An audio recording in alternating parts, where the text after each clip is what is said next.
Abrimos una nueva edición de Café Financiero con toda la información necesaria para manejar mejor tu dinero. Hoy vamos a brindar información para los productores agropecuarios que van a iniciar la campaña fina en las próximas semanas. ¿Cuánto te están cobrando los bancos para financiar la compra de insumos con las tarjetas específicas para el sector? Vamos también a repasar las mejores alternativas de inversión para el actual contexto económico. Y en el último bloque vamos a conversar con el economista Jorge Castro para analizar el panorama económico internacional, en particular la situación de Brasil, que tiene importantes implicancias para nuestro país. Quédate con nosotros. Tras la siguiente pausa vamos a regresar con todos estos temas y vamos a responder, como siempre hacemos, a todas tus consultas.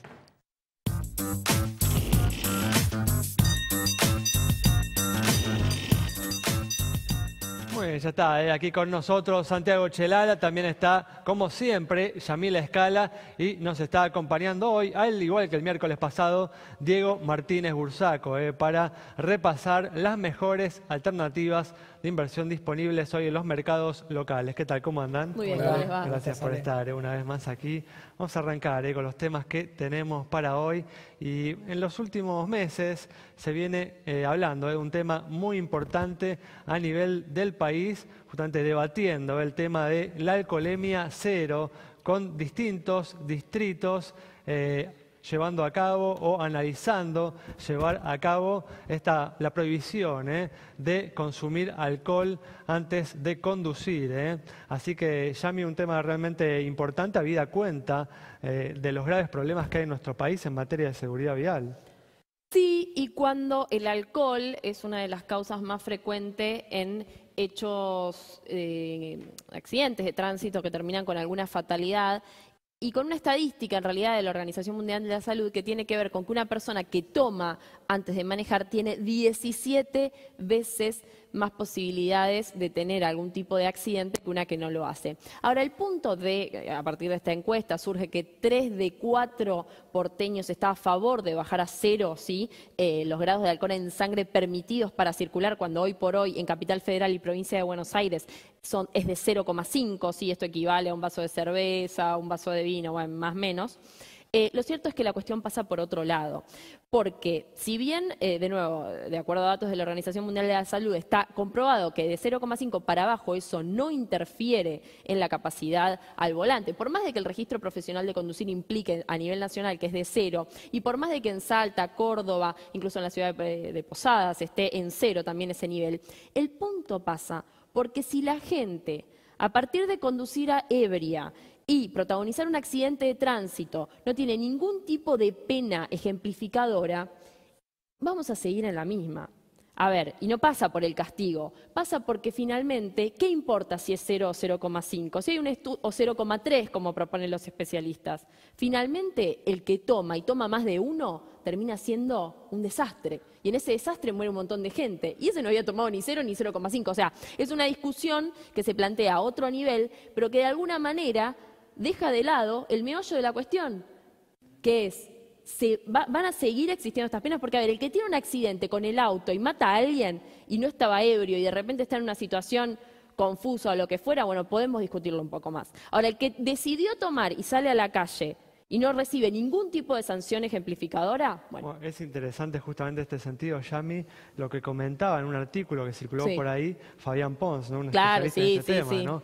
En el Reino Unido permiten beber hasta el 0,8 de alcohol, pero la persona que mata a alguien al volante puede recibir hasta 14 años de prisión, ¿no? Exactamente. Entonces, bueno, si son 14, si son 7 o lo que fuera, es un tema. Pero si no, nos quedamos en una discusión que no tiene sentido, porque la realidad es que esa escasa penalidad, o sea, que no exista algo que a la persona le diga no lo podés hacer porque ese castigo te va a perseguir, lamentablemente es lamentable, pero hay que verlo también por ese lado, porque una vez que se supera el 0,8, el 1, y bueno, ya lo que puede pasar de ahí en más, el auto es un arma, entonces no queda mucho más ahí que discutir porque estamos hablando de muerte directamente.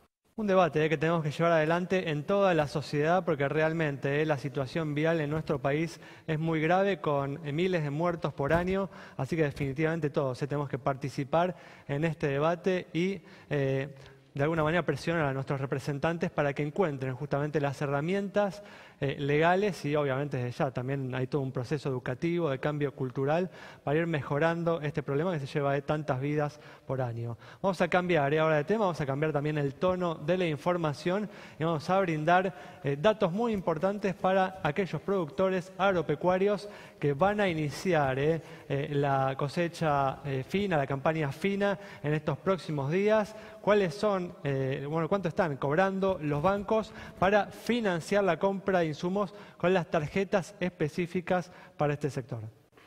Muchos productores ni siquiera lo saben, pero las principales entidades financieras otorgan tarjetas de créditos específicas para el sector agrario, donde ustedes pueden ir a los insumos que están adheridos, comprar en la época, esta, ¿no?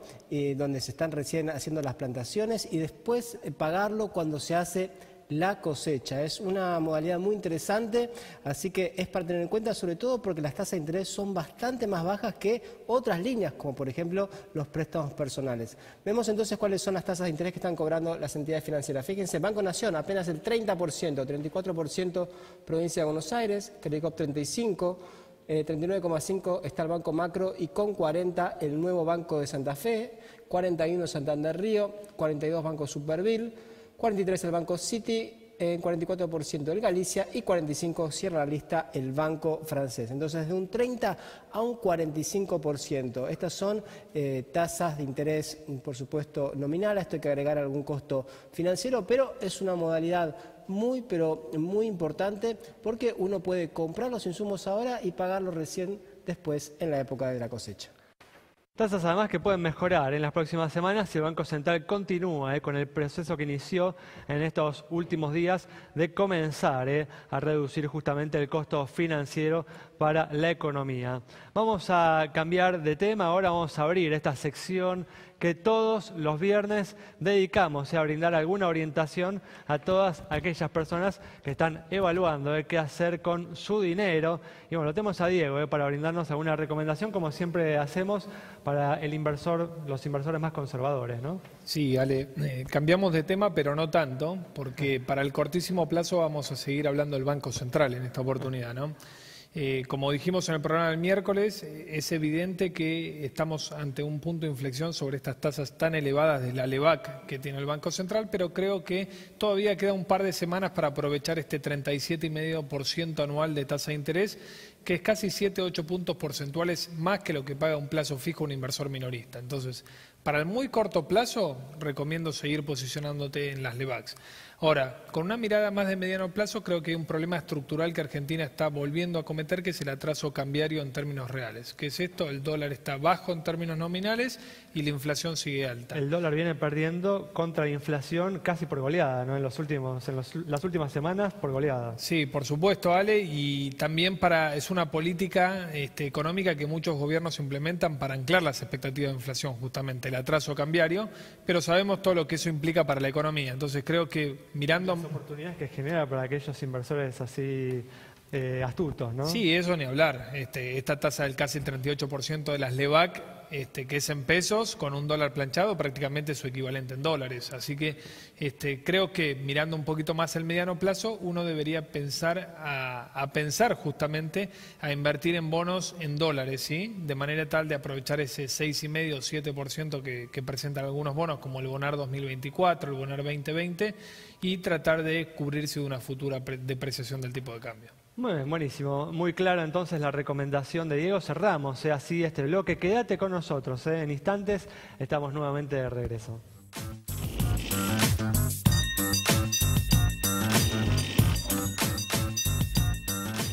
Ya estamos aquí con Santiago Sáenz Valiente en este espacio, siempre dedicado a responder tus consultas.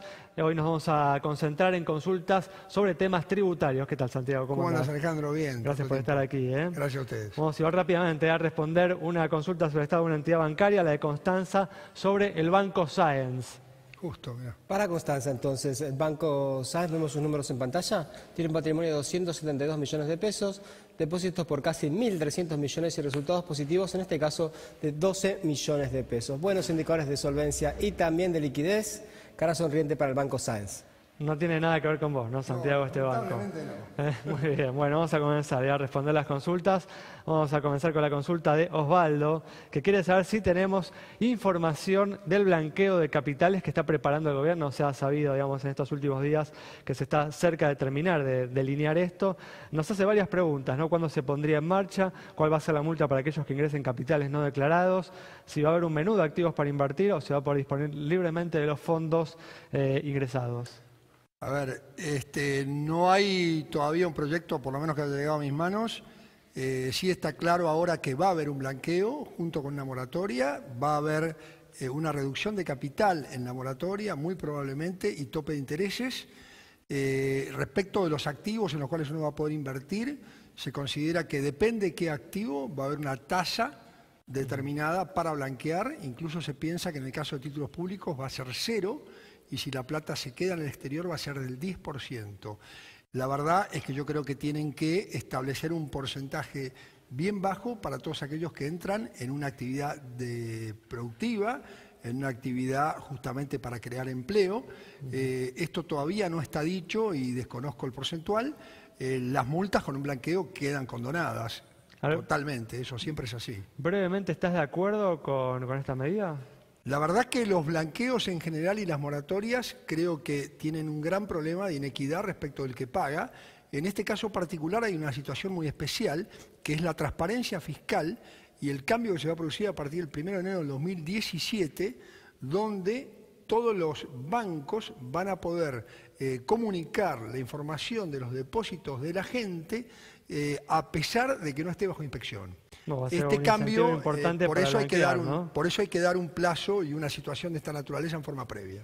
Muy bien, bueno, vamos a responder a la segunda consulta que tenemos para hoy, la de Guillermo, que este año está generando, nos explica unos ahorros y está analizando dónde invertirlos.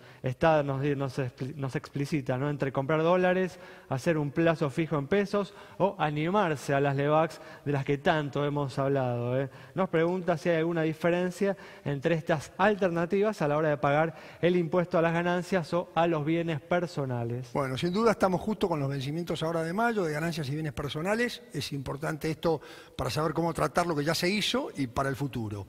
Hay que tener en claro esto: los intereses de plazo fijo, los intereses de caja de ahorro y los intereses de las LEVAC quedó claro que están exentos del impuesto a las ganancias.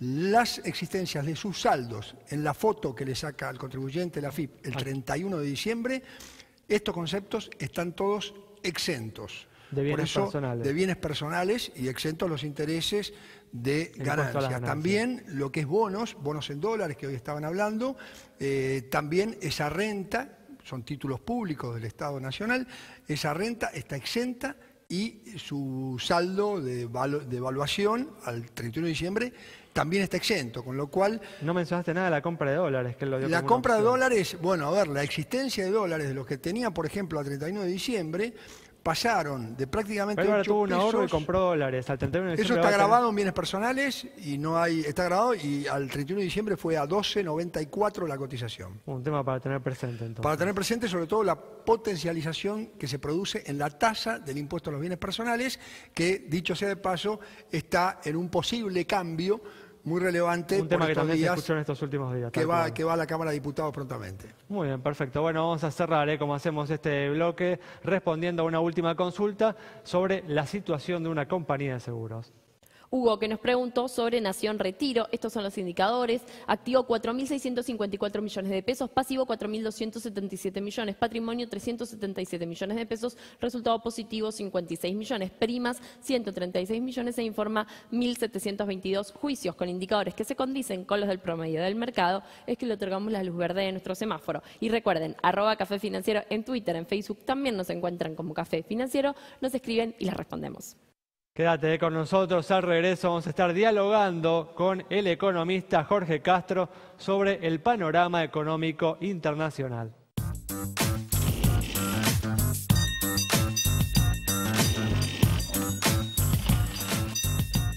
estamos aquí con la presencia del economista Jorge Castro para analizar el panorama económico internacional. ¿Qué tal, Jorge? ¿Cómo andás? ¿Cómo estás? Bien, encantado. Gracias por venir. Por favor, un gusto.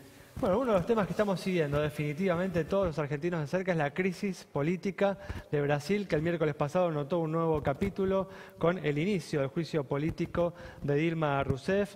¿Cómo ves que puede seguir este tema? Mire, lo más importante a partir de lo que ha ocurrido en el Senado brasileño es centrar la atención en las características del nuevo gobierno de Michel Temer, el vicepresidente de la República que ha asumido la presidencia de Brasil mientras dura la suspensión de 180 días de la presidenta Dilma Rousseff. La característica fundamental del nuevo gobierno reside en la designación de dos figuras fundamentales. La primera es la de Enrique Meirelles como nuevo ministro de Hacienda. La segunda es la designación del senador José Serra como titular de la Cancillería brasileña de Itamaraty. Son dos designaciones que tienen el mismo significado, porque Enrique Meirelles es una figura fundamental del sistema financiero internacional, que además fue presidente del Banco Central los 8 años de gobierno del expresidente Lula. Hay que agregarle al hecho de que el expresidente Lula, después de haber sido designado por la presidenta Dilma Rousseff como nuevo jefe de la Casa Civil, virtual primer ministro, la primera designación que tenía dispuesto a hacer era precisamente la de Enrique Meirelles como nuevo ministro de Hacienda. Lo que esto significa es que entre el gobierno de Dilma Rousseff y el gobierno de Michel Temer no hay una diferencia sustancial en lo que se refiere al rumbo económico. La diferencia es estrictamente política. Se refiere al grado de control que tiene el nuevo presidente, al menos temporario, de Brasil, Michel Temer, sobre el Congreso brasileño y la pérdida de ese control que experimentó la presidenta Dilma Rousseff y que es la causa de fondo de su suspensión probable de posición en un momento posterior. ¿Ves, Jorge, que mejoran con este cambio político las perspectivas económicas de Brasil? Bueno, quizá lo que conviene en este sentido es fijar la atención sobre algunos de los datos de la economía brasileña actual. La economía brasileña hace 6 años que no crece, hace 3 años que experimenta una recesión continuada de carácter acumulativo, que el año pasado la llevó a experimentar una contracción del 3.8% y que este año, hasta este momento, mitad de año, estaría con una tasa de recesión semejante a la del año pasado. El dato más importante a tomar en cuenta es que en este contexto de estancamiento estructural, contracción de la economía brasileña, caída de la tasa de crecimiento potencial que en este momento es menos de 2% por año, en este contexto no hay crisis del sector externo en Brasil. El año pasado Brasil tuvo superávit de cuenta corriente de 19.000 millones de dólares.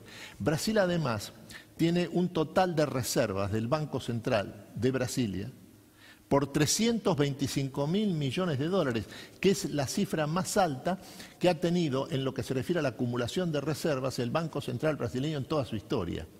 Y por último, lo que hay que señalar es que mientras en los últimos 6 años la economía brasileña experimentaba esta situación de estancamiento estructural que integrada en la etapa final por estos 3 años de contracción económica, en este periodo de los últimos 6 años, al mismo tiempo, el promedio de inversión extranjera directa que recibió Brasil en términos anualizados ascendió a 66.500 millones de dólares. Lo que esto significa es que Brasil, aún estancado, con esta situación de estancamiento y de contracción económica que experimenta, al mismo tiempo es el tercer país del mundo en lo que se refiere a capacidad de atracción de la inversión extranjera directa de las empresas transnacionales. El primero es Estados Unidos, el segundo es China, el tercero es Brasil. Brasil estancado, con una contracción acentuada, acumulativa en los últimos 3 años, recibe más inversión extranjera directa en este momento, 4 veces más inversiones extranjeras directas que México, 6 veces más inversión extranjera directa que la India. En este sentido, el problema de Brasil no es la falta de capitales. El problema de Brasil es la caída de la tasa de inversión, provocada y acentuada por la crisis política. Claro, te escuchaba, Jorge decía, qué envidia, ¿no? Ellos tienen 300.000 millones de reservas, nosotros estamos arañando los 30 y no podemos hacer que suban un poquito más, ¿no? Tienen 325.000 millones de dólares de reservas, el Banco Central, es la cifra más alta de la historia Más de brasileña. 10 veces lo que tenemos nosotros. Pero claramente, porque esto tiene que ver con las características del crecimiento de la economía brasileña en los últimos 10 años. La economía brasileña en los últimos 10 años, las exportaciones brasileñas se multiplicaron por 4. Ahora, está en relación directa a la demanda china, que ha sido la contraparte del crecimiento excepcional que tuvo la economía brasileña a partir del año 2003 en que asume el presidente, entonces presidente Luis Ignacio Lula da Silva. Hasta el 2010, ¿no? Hasta el 2010. Sí, justamente veía el otro día que el 33%, o sea, un tercio de lo que le compra China a toda América Latina proviene de Brasil. Es Claro. decir, que es un socio muy importante. Y parecía hasta hace muy poco que China se caía del mapa, tuvo muchos temblores en el mercado bursátil y ahora ya se arregló. China está, digamos, Pero la posibilidad de que China se caiga del mapa existe. es imposible, Imposible, digamos. China es la mayor economía del mundo. Es responsable en forma directa de 40% del crecimiento de la economía mundial a partir del 2009. En 2008 se cayó Estados Unidos del mapa, ¿no? O sea, Pero no sí, es el caso de China, no es el caso de China. Además, el caso de China, el impacto que ha tenido en el mundo, sobre todo en el resto del mundo emergente, ha sido por la caída de la demanda de commodities que ha provocado la desaceleración de la economía china, sobre todo los commodities minerales, metales.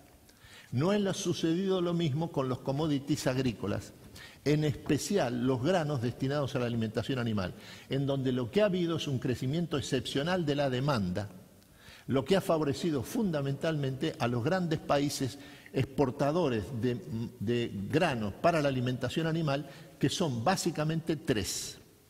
Esos granos son la soja, el maíz y la harina de soja. Y los 3 países que producen más del 90% de esos granos para la alimentación animal, que son la clave de la seguridad alimentaria en China, son Estados Unidos, Brasil y la Argentina. Bueno, te vuelvo justamente a traer a Brasil, ¿no? Esta crisis política y los cambios que se están dando en el gobierno, en las autoridades que están manejando Brasil. ¿Qué implica todo esto para la Argentina?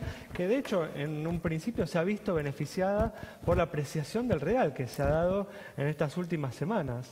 Bueno,